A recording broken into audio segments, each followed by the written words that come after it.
Nous lançons donc cette première séquence qui est consacrée à l'analyse des chiffres de l'économie sociale et solidaire. Et pour ce faire, nous accueillons deux invités. Madame Guylaine David, qui est la présidente de l'association Sixième Sens. Merci, chère Guylaine, d'avoir accepté notre invitation aujourd'hui et d'être là. Et Madame Danielle Demoustier, qui est maître de conférence en économie et qui a consacré la majeure partie de ses recherches et de ses enseignements à l'économie sociale et solidaire et à son développement sur les différents territoires au niveau national, mais aussi à La Réunion. Je vous passe la parole pour que vous puissiez nous partager vos perceptions sur l'évolution des chiffres de l'économie sociale et solidaire. Merci Jérôme. Juste pour commencer, effectivement, il est important de dire que ce n'est pas des chiffres pour des chiffres, ce n'est pas intéressant dans ces cas-là. Mais que mieux comprendre effectivement les tendances du champ de l'économie sociale et solidaire à La Réunion, mais en parallèle aussi avec la France entière, permet sans doute aussi de mieux repérer les freins que nous rencontrons et de mieux aussi définir les leviers de développement possibles.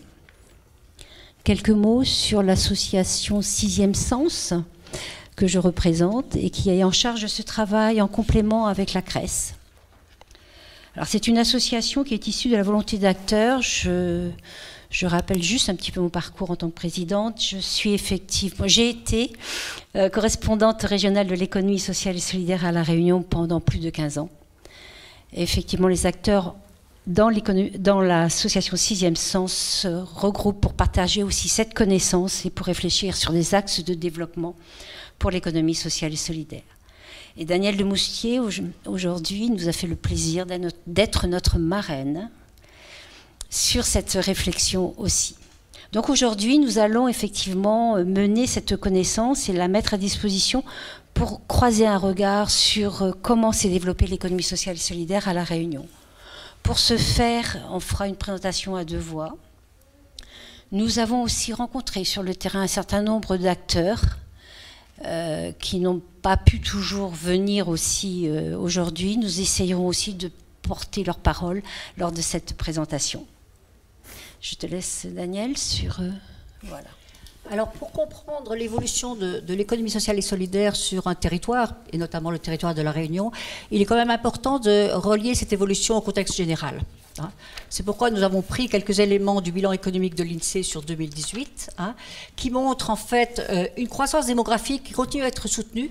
Alors c'est important puisque ça montre que les besoins sociaux continuent à augmenter, et notamment du côté des jeunes, mais aussi des personnes âgées.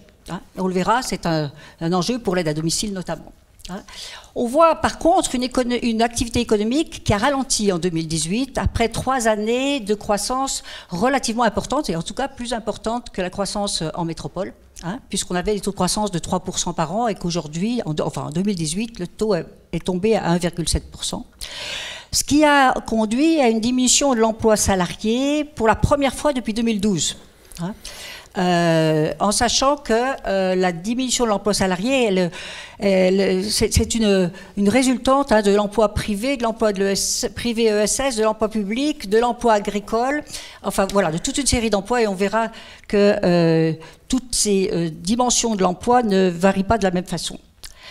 Ça va produire effectivement une réaugmentation du taux de chômage, alors que celui-ci avait baissé pendant les années 2013-2016.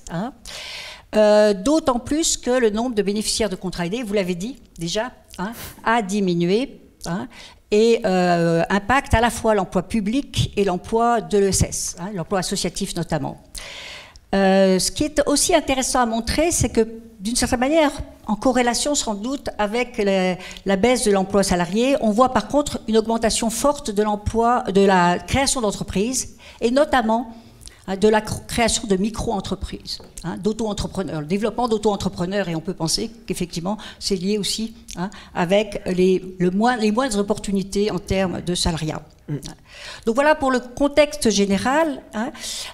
Avant de regarder l'évolution plus précise de l'ESS à La Réunion, simplement une photographie un peu rapide et un peu ancienne, nous en excusons, puisqu'elle date de 2015, mais l'INSEE ne nous donne des chiffres consolidés que pour 2015. L'INSEE est en train de changer de base statistique, donc c'est toujours très long. Et on verra que les chiffres consolidés ne concernent que 2015. C'est pour ça que cette photographie globale, elle ne concerne que 2015, et que les évolutions ne porteront que sur une partie du champ. On reviendra dessus par la suite. Alors quand on regarde ces différences, on voit que globalement, vous avez dit, l'ESS compte, oui, elle compte entre 8 et 11% de l'économie, si on prend l'emploi ou si on prend les établissements. Si on prend le PIB, c'est un peu plus faible. Pourquoi? Parce que l'économie sociale et solidaire est une économie de main-d'œuvre. Elle emploie du monde, ce n'est pas une économie d'investissement matériel fort. Donc on voit bien que la part dans le PIB est plus faible que la part dans l'emploi. La deuxième remarque que je ferai sur ce graphique, ces données, c'est qu'on voit un écart entre la Réunion et le niveau national. En pourcentage, moins d'établissements à La Réunion, 8,8% au lieu de 9,6%, mais en emploi privé, plus 11,15% plutôt que 10,5%. Ça veut dire que les établissements de l'ESS sont en général un peu plus importants à La Réunion que dans la moyenne nationale. Effectivement, pour revenir à La Réunion, nous allons voir l'évolution des établissements et des effectifs de 2010 à 2018, soit sur une période de 9 ans à La Réunion, en sachant que ces données sont arrêtées à chaque mois de décembre, 31 décembre de chaque année. Juste pour l'histoire et resituer l'histoire ici à La Réunion, je rappelle que fin 2009, il y avait eu la liquidation d'une grosse association ici à La Réunion qui était la RAST. Nous en aurons les conséquences donc déjà en 2010. Actuellement, on peut regarder qu'effectivement les courbes, que ce soit en effectif ou en établissement, elles se suivent globalement. Sauf qu'effectivement, on voit que la plus forte hausse est notée pour les effectifs en 2015 et que pour les établissements, elle est notée en 2016. On pourrait supposer qu'effectivement, on licencie d'abord et on ferme après les établissements. C'est une supposition, on n'en est pas encore suffisamment précis dans l'analyse. On note aussi qu'en 2018, on revient au niveau de 2011 pour les effectifs. Et que pour les établissements, on revient au niveau de 2012. On note toujours cette année de décalage. Alors ce qui serait intéressant, c'est de savoir maintenant si cette courbe, au niveau des effectifs de La Réunion, on retrouve aussi cette courbe au niveau de la France entière. Alors quand on compare effectivement la courbe d'évolution des effectifs, là on ne parle plus d'établissements, on parle des effectifs à La Réunion et à la France entière. Alors je resignale par rapport à la base statistique que là il s'agit uniquement des effectifs des salariés du privé et non agricoles. Puisque sur les salariés de l'agriculture sont enregistrés à la MSA, chiffres qui ne sont pas compris dans ces tableaux. Alors, vous voyez bien une différence de courbe très importante entre La Réunion en haut, la courbe en rouge, et l'ensemble de la France sur la courbe en bleu, qui est beaucoup plus aplatie. Alors, il faut faire attention, on part de des bases 100 en 2010. Ce sont des bases qui, en valeur absolue, n'ont aucun rapport. 20 000 établissements à La Réunion, 20 000 salariés à La Réunion, 2 400 000 en France entière. D'accord? Donc on est juste dans les taux d'évolution. Par contre, on voit qu'à La Réunion, l'économie sociale et solidaire a connu une évolution beaucoup plus importante que la moyenne française. Puisqu'on monte jusqu'à un taux de un indice de 121, c'est-à-dire 21% de plus, alors qu'en France entière, on monte qu'à l'indice 105, donc 5% de plus. Donc là, il y a une sorte de rattrapage, on pourrait dire, de La Réunion par rapport à la moyenne nationale. Par contre, ce rattrapage, effectivement, va se traduire par une chute avec une accélération beaucoup plus importante à La Réunion que à la France entière. Vous voyez bien que la courbe de la France, elle monte moins vite, mais elle descend moins vite aussi.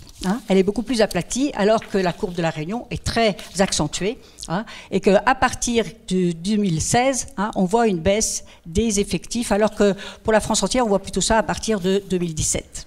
Si on revient simplement à La Réunion, comparer l'évolution de l'économie sociale et solidaire et l'évolution de l'ensemble de l'économie privée hors ESS. C'est important. Qu'est-ce qui se passe? Est-ce que finalement l'ESS suit une évolution générale de l'économie ou hein, à un rythme différent. Et là, hein, vous voyez, on revient un peu avec à des évolutions aussi contrastées, c'est-à-dire qu'à La Réunion, l'ESS a cru hein, entre 2010 et 2017. Là, on a beaucoup plus, jusqu'en de 2010 à 2015, beaucoup plus vite que le reste de l'économie privée. Hein. Par contre, depuis 2015, hein, on l'a dit, les effectifs descendent alors que le reste de l'économie privée continue à créer des emplois, hein, ce qui fait que les deux courbes se croisent. Hein, se croisent en 2018 et pour montrer en 2018, se croisent en 2017 pour montrer en 2018 effectivement hein, une évolution beaucoup plus faible hein, de l'ESS, hein, un taux beaucoup plus faible de l'ESS que de l'économie privée. Voilà, donc ça pose quand même toute une série de questions hein, à cette économie sociale et solidaire. Okay. Merci beaucoup. Je sais que vous avez structuré votre intervention en deux parties, avec une analyse plus globale, contextuelle, dans un premier temps, et ensuite une analyse un peu plus sectorielle et par famille, par secteur d'activité.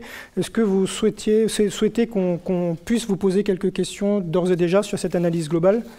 Pas de problème. Ok, donc juste pour rappeler deux choses, c'est-à-dire les membres, du coup, les participants dans le public peuvent également poser des questions à nos intervenants. Nous souhaitons que ça soit interactif. Et ceux également, les internautes qui nous suivent également via le lien YouTube, peuvent chatter et nous envoyer également leurs remarques ainsi que leurs questions. Thierry, les membres de l'Assemblée, avez-vous d'ores et déjà un certain nombre de questions à poser sur cette analyse? Ça va? Non? Moi j'en ai quelques-unes, du coup. je vais me sacrifier. Première question peut-être un peu naïve. Il y a eu l'événement de la Raste avant 2010. Nous voyons que la tendance s'inverse après une période de croissance. Que s'est-il passé en 2015? On a déjà des éléments d'explicitation. Tu complètes. Effectivement, on ne peut pas voir comme ça de façon générale sans avoir une explication unique. Il n'y a pas eu une liquidation qui nous expliquerait effectivement, ou un fait très marquant qui nous expliquerait cette baisse. Il y a plusieurs facteurs explicatifs et nous avons eu besoin justement pour les comprendre d'aller à prévoir dans chaque famille, puis dans chaque secteur, comment ça s'est comporté. Super. On peut peut-être juste rajouter qu'il y a des facteurs explicatifs, je dirais, nationaux, hein, notamment dans certaines politiques publiques nationales. Hein, et il y a sans doute des facteurs explicatifs locaux aussi, puisqu'on voit que les courbes hein, locales et nationales ne suivent pas exactement le même rythme. Donc je pense que c'est à ces deux niveaux-là aussi qu'il y a à rechercher des explications. Vous parliez à un moment donné d'effet de rattrapage entre la Réunion et la métropole, et concrètement, comment cela s'est traduit en réalité sur le territoire? Il y a eu des politiques incitatives, la création de nouvelles dynamiques? Je pense qu'il y a eu notamment des contrats d'objectifs. Hein, autour de 2014, 2011, 2014, peut-être que Guylaine, que tu étais un peu au cœur de ces dispositifs, donc tu peux peut-être en parler rapidement. Alors c'est vrai que l'économie sociale et solidaire a pris une ampleur différente. Pour ceux qui ont connu aussi une élue qui est décédée depuis, Valérie Bénard, qui avait investi énormément dans le soutien de l'économie sociale et solidaire, était aussi à l'origine de la création des contrats d'objectifs État-région et CRES, qui ont démarré qui ont été signés de 2011, à partir de 2011. Et nous reviendrons aussi sur les axes de soutien qui avaient été mis en exécution lors de dans ces contrats d'objectifs, et nous verrons s'il y a eu un impact ou pas. Mais oui, il y a eu effectivement, grâce à des personnes investies, il y a eu des politiques de soutien importantes. Okay. Et puis aussi des politiques aussi après, le CPER aussi, effectivement a marqué un axe et une volonté d'inscrire un soutien à l'économie sociale et solidaire qui a aussi porté ses fruits. Merci. On peut peut-être rajouter aussi, il y a eu des dispositifs d'accompagnement. Je pense que le développement des DLA, le développement d'un certain nombre de mesures ont permis non seulement d'accompagner l'émergence, mais d'accompagner le développement d'un certain nombre de structures. Et on va le voir, pour certaines structures, il y a eu une montée en taille des structures. Et on le voit d'ailleurs dans la comparaison avec le national. Merci. Une dernière question liée au dernier graphique. On a l'habitude de dire que du coup l'économie sociale et solidaire c'est une économie soutenable face à des crises économiques qui touchent plus précisément les entreprises lucratives dites traditionnelles. Est-ce que du coup au regard du croisement de courbes, cette économie devient de moins en moins soutenable? Alors, ça ne veut pas dire qu'elle n'est pas soutenable. Je pense qu'elle est soutenable. Enfin, là ces courbes-là ne donnent pas des éléments. Mais quand on fait, par exemple, des comparaisons sur des évolutions de chiffre d'affaires, on voit que même pour les grosses structures de l'économie sociale et solidaire, l'évolution des chiffres d'affaires est beaucoup plus régulière qu'en général pour des structures plus lucratives qui peuvent avoir des dimensions un petit peu plus spéculatives, on va dire, pour aller vite. Oui. Donc, voilà, je pense que le côté soutenable interne est confirmé. Par contre, l'économie sociale et solidaire au niveau plutôt macroéconomique, d'une certaine manière, elle est dépendante de deux choses. Elle est dépendante des politiques publiques, elle est dépendante des mobilisations des acteurs aussi. Et souvent, on remarque qu'elle a un rôle contracyclique. C'est-à-dire que, en tout cas antérieurement, il faudra regarder si ça se poursuit dans les années à venir, mais que quand l'économie privée non hors ESS s'affaisse, et on le voit très bien au niveau national quand on regarde les évolutions nationales, l'économie sociale et solidaire continue quand même à maintenir de l'activité économique. Par contre, ça se remarque depuis plusieurs années, quand l'économie privée lucrative reprend son essor, souvent, l'économie sociale et solidaire est plus en retrait. Okay. Alors, c'est aussi à mettre en lien avec les politiques publiques, et je pense qu'on en reparlera. Du coup, on peut passer à... Ah, oui, allez-y. Merci à vous. Je voudrais revenir sur une corrélation implicite, que j'ai cru implicite, entre l'économie sociale et solidaire et le chômage. C'est vous qui l'avez évoqué.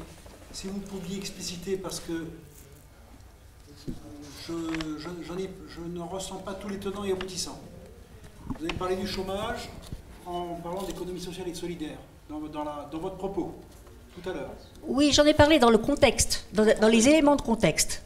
Je pense que c'est un élément de contexte à prendre en compte, mais je n'ai pas fait de lien de causalité entre le chômage et l'économie sociale et solidaire, parce que c'est un peu complexe ce lien entre les deux. Donc c'est pour ça que non, je ne me suis pas aventurée dans la causalité, j'ai juste dit, dans le contexte, effectivement, on voit une augmentation du chômage. Il faudrait faire des études beaucoup plus précises, et notamment en lien avec l'évolution du secteur de l'insertion par l'activité économique, notamment, mais aussi la création d'emplois dans les autres familles, pour voir quel lien ça a avec le chômage. Moi, j'ai simplement fait une étude en métropole où on a vu que les structures d'insertion à l'activité économique n'étaient pas forcément là où le plus développées, là où les taux de chômage étaient les plus développés. Vous voyez ? Donc c'est pour ça que je ne ferai pas de lien de causalité directe entre les deux. Pourquoi ? Parce que le besoin ne suffit pas pour créer de l'économie sociale et solidaire. Il faut qu'il y ait une mobilisation d'acteurs, qu'il y ait une structuration d'acteurs pour y répondre. Donc voilà, il faut qu'il y ait la conjonction de ces deux éléments qui ne sont pas toujours liés. Est-ce que c'est une gageure ? Ah oui, tout à fait. Merci monsieur pour votre intervention et votre question.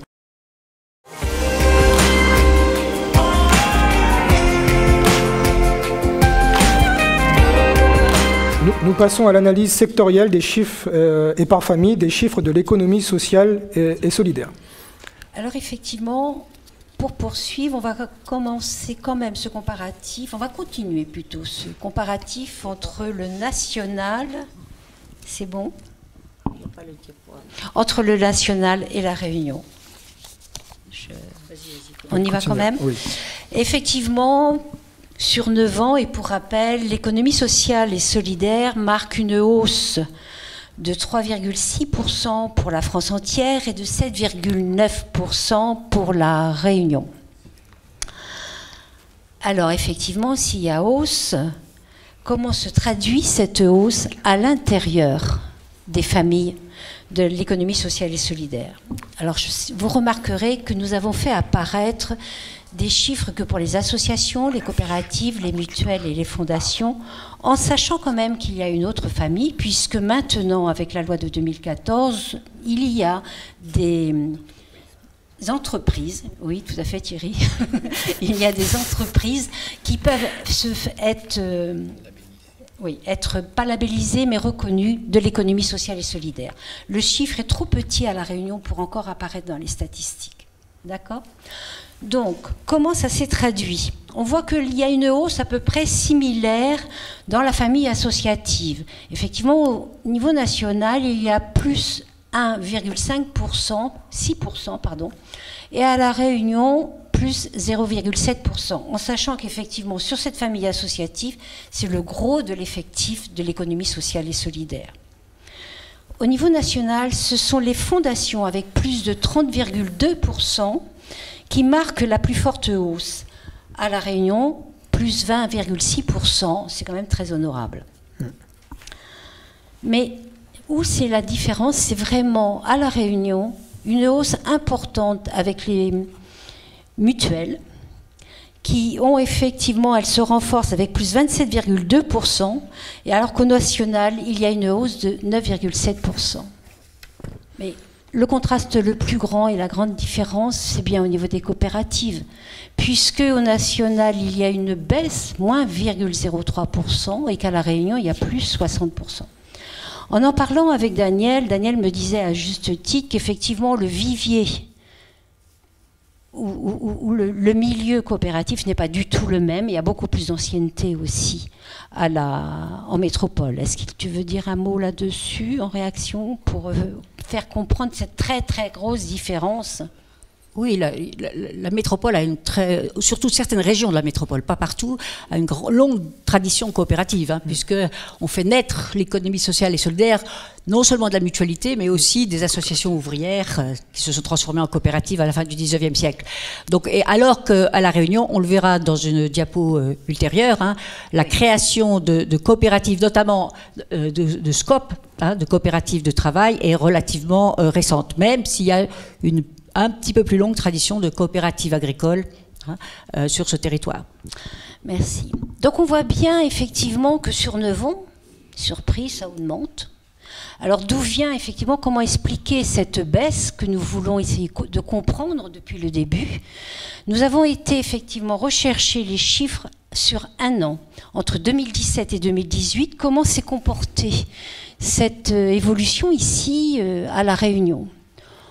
On voit que l'évolution au niveau des établissements, alors on voit toujours au niveau national, c'est toujours moins 2,4% pour les établissements, moins 7,1% à la Réunion, mais surtout que les établissements sont stables dans les coopératives, les mutuelles et les fondations.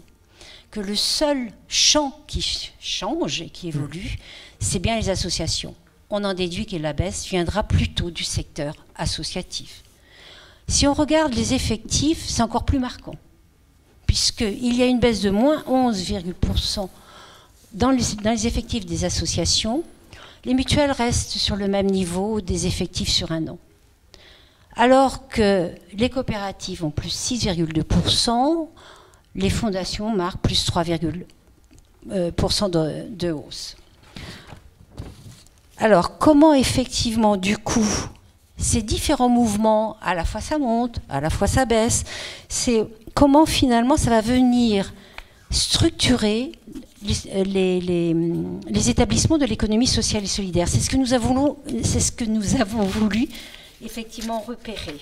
En effet, une des premières conséquences de ces mouvements, ça va être le nombre de salariés par établissement qui va marquer une évolution, qui va marquer effectivement une évolution.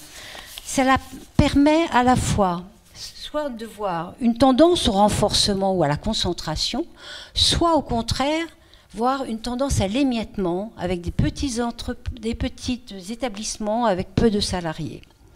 On note donc que dans la logique de renforcement, on va retrouver nos 3 familles. Les coopératives qui vont gagner plus 6 points sur 9 ans, les fondations qui vont gagner plus 4 points et les mutuelles presque 2 points de plus. À l'inverse, le champ associatif, avec 11,6 salariés moyens par établissement, perd 1 point.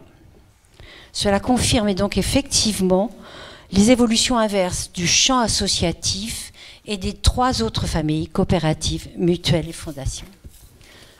Deuxième conséquence, ça va être aussi la répartition et le poids de ces familles, puisqu'il y en a une qui baisse et qu'il y en a d'autres qui montent. Forcément, le poids de ces familles vont jouer. On sait depuis tout au début, quand moi j'ai pris le poste de correspondante régionale de l'économie sociale et solidaire, les associations à La Réunion faisaient 90%. Et là, on voit que peu à peu, ça évolue. Ça évolue pas tellement au niveau des établissements. Soyons clairs, les établissements, les évolutions sont quasiment les mêmes pour les 4 familles. Ça évolue au niveau des effectifs, et encore pas pour tout le monde, puisque le transfert va se faire entre les associations et les coopératives simplement. C'est-à-dire que l'on passe effectivement à 76,1% en 2018 pour les associations, et on monte à 13,1%, 2% pour les effectifs coopératifs. On a voulu donc aller plus vite, c'est-à-dire que on a voulu comprendre à la fois 2 choses. Qu'est-ce qui se passe dans le monde associatif? Et deuxième chose, qu'est-ce qui se passe dans le monde aussi coopératif, puisque ça augmente 60% d'un côté, on a des chiffres merveilleux. Qu'est-ce qui s'est passé? Alors, on vous a expliqué tout à l'heure que les nouvelles données statistiques ne nous permettaient pas de visiter le secteur agricole. Donc, on n'a pas pris les coopératives globalement. On a simplement été voir quels sont les axes qui avaient été soutenus dans le contrat d'objectifs par l'État et la région. Et on a travaillé sur les nouvelles formes ou les dernières nées, ce qui sont les SCOP, les SIC et les CAE. Je les redonne. Alors, la SCOP, c'est la coopérative de salariés, donc qui est créée, gérée, animée par les salariés, qui doivent être majoritaires au capital et dans les décisions. La coopérative d'activité et d'emploi, alors c'est une coopérative qui peut avoir des salariés, mais regroupe surtout des entrepreneurs salariés. Alors ça, c'est important à mettre en relation avec notre contexte et la hausse des micro-entreprises. La coopérative d'activité pour l'emploi a pour but de consolider l'activité d'auto-entrepreneurs, mais d'une part, en leur permettant de mutualiser un certain nombre de fonctions et d'être accompagnés, et d'autre part, d'avoir aussi un statut de salarié. Donc on dit, dans les coopératives d'activité et d'emploi, nous avons des entrepreneurs salariés qui ont à la fois, comme entrepreneurs, la responsabilité de leur chiffre d'affaires, et leur revenu va dépendre de leur chiffre d'affaires, mais ils ont parallèlement la protection sociale du salarié, pour aller vite. Et puis, troisième famille, qui est la plus récente, qui a été reconnue par une loi de 2001, c'est la société coopérative d'intérêt collectif. Pourquoi? Parce qu'en France, traditionnellement, les coopératives sont liées à un seul type de sociétaire. Dans la coopérative agricole, ce sont les agriculteurs, dans la SCOP, ce sont les salariés, dans la coopérative d'épargne-crédit, ce sont les épargnants.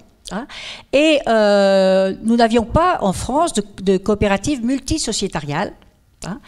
Et la France s'est inspirée d'ailleurs de l'exemple italien, des coopératives sociales italiennes, pour créer en 2001 ce statut de société coopérative d'intérêt collectif qui permet de mettre au sein d'un même conseil d'administration à la fois des bénévoles, des salariés, des bénéficiaires, des partenaires, parfois des collectivités territoriales, quand elles le souhaitent. Et donc, dans un but, effectivement, on voit bien, de développement d'activités, mais encore beaucoup plus précisément de développement du territoire. Alors, je vois que sur le graphique, il y a eu un décalage des dates, donc vous me permettrez de recorriger effectivement. La première SCOP à La Réunion, pour ceux qui connaissent bien l'histoire de La Réunion, elle s'est montée avec les dockers, ici à La Réunion, en 1992. Donc on voit que la première SCOP n'apparaît pas sur la bonne date. 1992, il y a donc 27 ans. C'est déjà important. Mais pourtant, pendant 17 ans, elle va rester seule sur ce territoire. Il n'y a pas d'autre création. Il faudra attendre 2007 pour que soit créée une nouvelle SCOP, qui sera la SCOP Sephora. dans le champ de la formation. Viendra après, en 2008, la première coopérative d'activité d'emploi existante. Alors, nous avons mis simplement les coopératives qui existent à ce jour. Nous n'avons pas fait apparaître les coopératives qui auraient pu se créer et être dissous ou liquidées entre-temps. Donc nous sommes sur un effectif qui est aujourd'hui actualisé. D'accord ? Donc la première, effectivement, CAE en 2008, va venir la première SIC encore existante qui va venir d'un regroupement de crèches associatives et qui se créera en 2011. Mais il y a une petite histoire particulière à La Réunion sur la création de ces structures. Elles sont à mettre en lien avec des grandes liquidations associatives. Je vois que Thierry, tu reconnais effectivement l'histoire ici.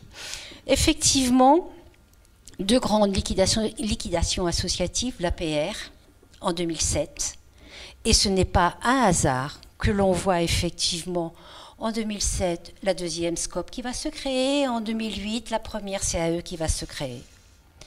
Puis la RAST, fin 2009, et on va voir effectivement la SCOPAD qui va se créer en 2010, puisqu'on voit nos petits ronds, et puis on va voir la création de la SIC.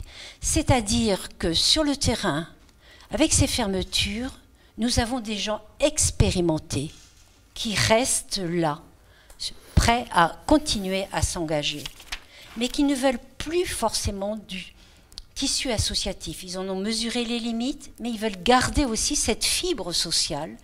Ils veulent garder aussi quelque chose de l'ordre du collectif, du travailler ensemble. Et donc ce sont eux qui vont nous créer la suite des SCOP, des CAE, des SIC. Après, on voit bien que ça monte en flèche, hein, jusqu'en 2018. Mais c'est très important de savoir qu'effectivement, quand on a un vivier de personnes comme ça investies, même s'ils viennent de vivre une liquidation, ce sont eux qui ont investi ces nouvelles formes d'entreprendre. Ainsi, en 2018, on peut dire que nous avons une trentaine de structures coopératives et un essor maintenant continu de ce type de structure.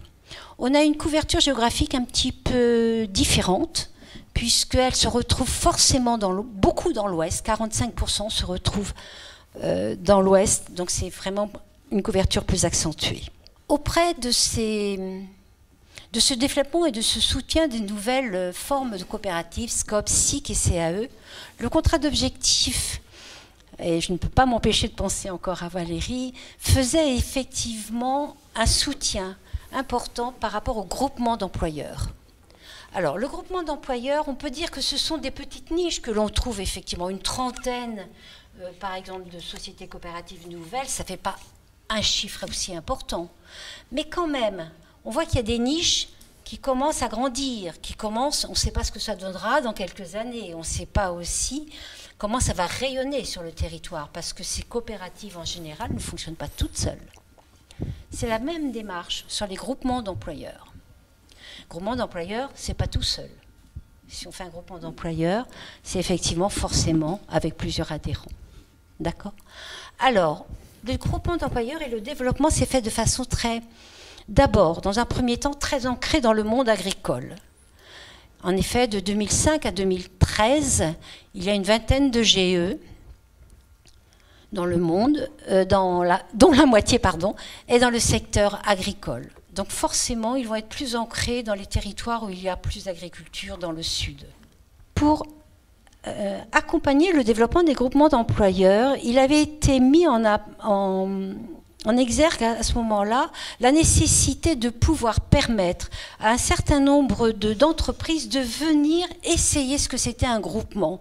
D'où la création d'un incubateur de groupement d'employeurs qui s'est fait en 2014. Et dans cet essai-là, on a vu que finalement, il y avait un certain nombre aussi d'autres groupements d'employeurs qui se sont créés, puisque nous en avons eu 26 créations supplémentaires, dont 15 ont été suivies par l'incubateur. Forcément, avec cet essai-là, on va ouvrir le champ. On ne va pas rester que dans le monde agricole. On a ouvert le champ sur le sport, sur les services à la personne. Effectivement, on va retrouver maintenant, on peut se dire, une quarantaine de groupements d'employeurs en action à ce jour, dont un tiers sont agricoles. On voit que la part du monde agricole commence effectivement à changer. L'implantation reste toujours quand même très importante pour le Sud et l'Est. Il couvre 74% des groupements employeurs. Ce qui serait important aussi, c'est de... Alors on voit aussi qu'il y a eu 4 dissolutions et qu'un certain nombre de GE sont en sommeil. Il est difficile à l'heure actuelle de bien mesurer l'ampleur des groupements employeurs, puisque nous n'avons pas fait un travail qui mériterait vraiment une étude complémentaire pour savoir sur les membres, combien il y a d'entreprises dans les groupements d'employeurs. Ça permet de rassembler combien de personnes, combien sont des salariés de ces structures, mais combien aussi des salariés des groupements d'employeurs, combien ont été consolidés dans leur emploi. Ce serait une exigence presque de pouvoir faire une étude complémentaire dans ce sens-là. Et ça permettrait également de voir le lien avec l'évolution du secteur associatif, hein, puisque les groupements d'employeurs sont souvent des groupements aussi qui regroupent des petites associations. Parce qu'on a dit tout à l'heure que notamment en 2018, les effectifs du champ associatif à La Réunion avaient fortement baissé. Alors on va essayer, pour terminer les zooms, de regarder les différents secteurs couverts par les associations et de faire une comparaison très rapide avec ce qui se passe dans la France entière, puisqu'on a des évolutions très contrastées. Alors, dans cette première diapo, on a principalement les secteurs qui sont en augmentation, voire en stabilité. Mais vous verrez qu'il y a une diapo qui va suivre qui sera un peu moins réjouissante. Ce qu'on remarque de façon très forte dans les chiffres associatifs et non pas coopératifs, donc la SCOPAD n'est pas comprise dans ces chiffres-là, c'est une évolution, un renforcement très fort de l'emploi dans l'aide à domicile. Avec une évolution des effectifs plus importante que ceux des établissements, donc une taille moyenne en légère croissance, mais très élevée, 114 salariés par établissement. C'est considérable. Et ça, c'est une évolution complètement contraire à celle de la France entière. Dans l'étude de conjoncture faite par le Conseil national des CRES, il montre qu'au niveau de l'ensemble de la France, l'aide à domicile est un secteur très sinistré. Alors, non seulement sinistré parce qu'il perd des effectifs, mais aussi sinistré parce qu'il n'arrive pas à recruter, ce qui peut paraître paradoxal, mais c'est un peu l'état du secteur aujourd'hui. Par contre, on a des secteurs qui se renforcent à la fois à La Réunion et en France entière, c'est l'hébergement médico-social, dont le développement a porté de façon très importante l'essor associatif, on a dit jusqu'à 2015, avec un ralentissement aujourd'hui. Mais c'est encore un secteur qui porte le développement des effectifs avec une très légère concentration. Vous voyez, on passe de 42 à 43 salariés par établissement entre 2010 et 2018. L'enseignement est un secteur relativement stable à La Réunion. Et on a par contre, dans la France entière, c'est un secteur qui se développe notamment grâce à la formation continue. C'est moins l'enseignement privé que la formation continue qui porte l'essor sur la France entière sur cette période. Si on continue, on voit par contre qu'à La Réunion, le secteur de l'hébergement, qui n'est pas très très important, hébergement hors médico-social, a un nombre d'établissements qui est à peu près stable, mais alors qui voit une chute des effectifs jusqu'en 2018, avec une légère reprise, ce qui va traduire une baisse importante de la taille moyenne. Alors c'est toujours des moyennes, il faut faire attention. Quand je disais à mes étudiants, une moyenne, c'est j'ai la tête dans le four et les pieds dans le frigo, en moyenne je suis bien. Donc il faut faire attention aux moyennes. Elles donnent une représentation très très réductrice, rapide de la réalité. Voilà, donc ça c'est des secteurs qui sont soit en évolution, en croissance, soit en stabilité. Par contre, on commence déjà à l'avoir, des secteurs qui marquent des baisses d'effectifs. Dans la santé humaine, santé humaine, c'est les centres dentaires, les services de soins, infirmiers et autres, où on voit qu'ils baissent à La Réunion, mais qui continuent à se développer dans le reste de la France. Et puis, le secteur de l'action sociale sans hébergement, qui à La Réunion baisse depuis 2017, mais aussi, et aussi au niveau national. Donc avec ces deux secteurs, c'est des baisses qui sont relativement limitées, mais quand même, ces deux secteurs montrent déjà les champs associatifs qui perdent des effectifs. Et puis là, dans la dernière diapo, on va voir des champs associatifs, certains champs associatifs qui en perdent fortement. Alors, le secteur activité-emploi. Alors, activité-emploi, ça correspond à deux types d'activités. C'est le travail adapté pour les handicapés, et c'est une partie de l'insertion par l'activité économique. Mais c'est simplement une partie, ça ne regroupe pas toutes les structures. On a fait des comptages et on ne les retrouve pas. Beaucoup de structures d'insertion par l'activité économique seront dans la dernière ligne, dans les associations non classées, puisqu'elles sont multi-activités et que c'est difficile de les retrouver dans un seul code d'activité. L'activité emploi à La Réunion a rencontré un pic des effectifs en 2017. Alors c'est une activité qu'on a vue très très aléatoire, et puis maintenant connaît une baisse depuis 2017 des effectifs. Là, en France entière, en fait, c'est un champ qui est peut-être mieux renseigné et mieux classé dans cette catégorie, mais qui continue à connaître une évolution positive. Donc là, il y a une petite alerte sur La Réunion, sur ce champ-là. Par contre, là, dans les trois champs qui suivent, activités récréatives, c'est-à-dire les loisirs, la culture et le sport, on a des évolutions communes, alors vraiment à La Réunion et partout, une baisse très importante des effectifs, parfois ce qu'on peut dire une chute, avec parfois un maintien des établissements, voire un développement des établissements. Ce qui va nous traduire, par exemple, dans les activités récréatives, alors ce sont des statistiques, c'est une chute de taille moyenne de 72 à 15 salariés par structure. Donc là, il y aurait une analyse précise à faire de ce champ des loisirs, des associations de loisirs, parce qu'on voit qu'elles sont fortement percutées par toute une série d'événements.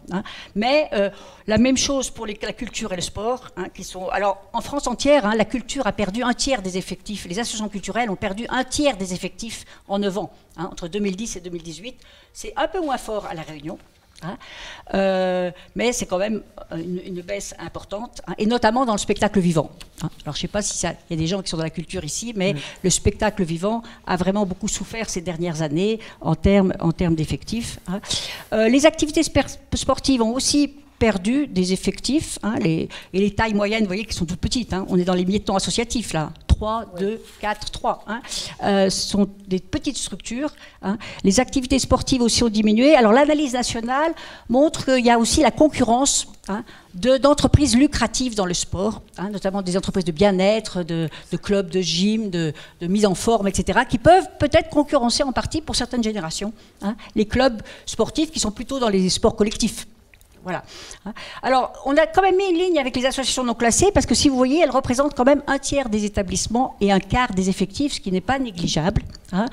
Ce qui montre aussi que la nomenclature statistique, qui est la nomenclature de l'INSEE, qui est la nomenclature qui a été faite pour les entreprises, l'ensemble des entreprises, n'est pas forcément très adaptée pour l'économie sociale et solidaire, où d'abord il y a des nouvelles activités. L'activité d'environnement, par exemple, n'a pas de catégorie juridique. Et puis, où beaucoup d'associations ont des activités diverses, multiples, parfois transversales, qui ne se laissent pas enfermer dans un code d'activité trop restreint. Voilà. Donc voilà, on a essayé de faire ce rapide tour d'horizon du secteur associatif, mais qui montre que, globalement, les associations de taille moyenne, de petite taille, sont plus fragilisées, d'autant plus qu'elles sont dans des secteurs qui sont parfois difficiles à structurer, à encadrer, la culture, le sport, les loisirs. Je pense que ça, le public connaît cette réalité. Effectivement, on voit bien que plus le secteur professionnel est structuré, plus les effectifs, les établissements sont consolidés. C'est-à-dire qu'il y a presque une nécessité, on le voit surtout dans l'action sociale, presque une nécessité. Les hommes sont obligés de travailler sur des perspectives. Ils ne peuvent pas attendre au dernier moment d'avoir la subvention pour travailler. Il y a quelque chose qui se restructure autour de l'exigence aussi législative et réglementaire. Les formes d'institutionnalisation aussi, les financements amènent aussi une certaine assurance sur les moyens, en contrepartie, bien évidemment, du respect de politiques publiques. On voit aussi qu'il y a eu des ruptures dans les politiques publiques, on en a parlé sur les contrats aidés, en termes de, à la fois quantitatifs, mais aussi en termes aussi d'évolution. Les contrats aidés n'étaient pas forcément toujours pour le même public. On est passé du CUI au CUI-CAE, aux emplois d'avenir, au PEC maintenant. On voit bien que ça aussi change sur le type de personne qui va venir pouvoir bénéficier de ces contrats. On a aussi donc signalé, comme au niveau national, hein, me semble-t-il, les cadres de soutien, on en a parlé. C'est aussi des facteurs qui vont aider à développer ou pas. S'il n'y en a pas, ça ne développe pas. L'économie sociale et solidaire. Et puis, la concurrence éventuelle du secteur privé. On va le retrouver dans le sport, où il y a eu un certain nombre, ces dernières années, de salles privées qui sont venues, pas répondre aux mêmes besoins, mais qui sont venues aussi répondre à des activités sportives. On le retrouve dans les services à la personne. C'est peut-être plus marqué au niveau national aussi, ça. Alors, bien évidemment, hein, c'est quelques facteurs explicatifs, ils ne sont pas exhaustifs. Les leviers de développement, quand on lit ce qui a été présenté ici, il nous semble important qu'il y a plusieurs leviers de développement à penser. D'abord, une nécessaire vigilance à garder sur l'axe coopératif. On a vu qu'on avait fait simplement un zoom sur les SCOP, les SIC et les CAE. Il faudrait aussi pouvoir travailler parce qu'on note au niveau national sur les coopératives bancaires une baisse puisque le numérique a pris le relais sur l'emploi et qu'effectivement il y a des agences qui ferment. On n'a pas eu le temps de travailler sur cet axe ici à La Réunion. Au sujet de l'émiettement associatif, il serait bon aussi de pouvoir travailler sur des créations de lieux de renforcement, de mise en réseau d'acteurs, de nouvelles formes de fédération. Ça peut être des leviers de développement. Et puis au sujet aussi des ouvertures à soutenir, parce que nous n'avons pas encore vu ça forcément, autour de nouveaux axes sociétaux comme les enjeux environnementaux, déchets, transport, agriculture, sur les nouveaux modes de vie aussi, l'évolution que l'on ressent auprès de nos concitoyens autour de l'alimentation, l'éducation, on cherche souvent des éducations alternatives, au niveau de la santé, au niveau des modes de consommation, on parle de minimaliste, on parle... Tout ça aussi, peut-être que l'ESS pourrait travailler et trouver une place ou des ouvertures et surtout aussi un lieu de dialogue différent pour l'économie sociale et solidaire. Il est donc important de travailler une interconnexion avec les autres acteurs de l'économie aussi. Daniel, peut-être? Non, mais on voit que c'est une économie, l'économie sociale et solidaire de la Réunion a un potentiel incroyable, puisqu'on a vu cet essor rapide, important. Il y a aussi, on voit bien beaucoup d'éléments de fragilité. Je crois qu'on a assez insisté dessus. Donc maintenant, on est dans une période où il y a, c'est pas simplement l'émergence qui est aussi encouragée, c'est effectivement cette structuration, pour que vraiment l'ESS, comme je le dis très souvent, devienne un véritable acteur collectif du territoire, et puisse se penser en tant que tel, pour effectivement développer ces relations transversales, et pas simplement se présenter simplement comme une somme d'entreprises côte à côte. Oui, effectivement, on a donc vu qu'il y avait des familles qui se portaient bien. On a vu aussi qu'il y avait des petits zooms avec une trentaine autour des sociétés nouvelles coopératives, une quarantaine sur les GE. On a aussi le même chiffre, une quarantaine autour de structures de l'IAE. Il devient effectivement important de travailler le lien. Je trouve que actuellement nos politiques publiques sont assez bien sur l'accompagnement des entreprises, de l'économie sociale et solidaire. Elles sont présentes. Il faudrait peut-être travailler plutôt sur l'interconnexion. Merci, cher Guylaine et cher Daniel, pour ce précieux travail que vous nous avez proposé, à la fois complet, mais également très précis. Et nous espérons que ce travail, finalement, devienne un peu la base sur laquelle les politiques publiques, les pouvoirs publics ou les institutions pourraient travailler les futurs dispositifs ou les futures orientations afin de mieux structurer et soutenir le développement de l'économie sociale et solidaire sur le territoire.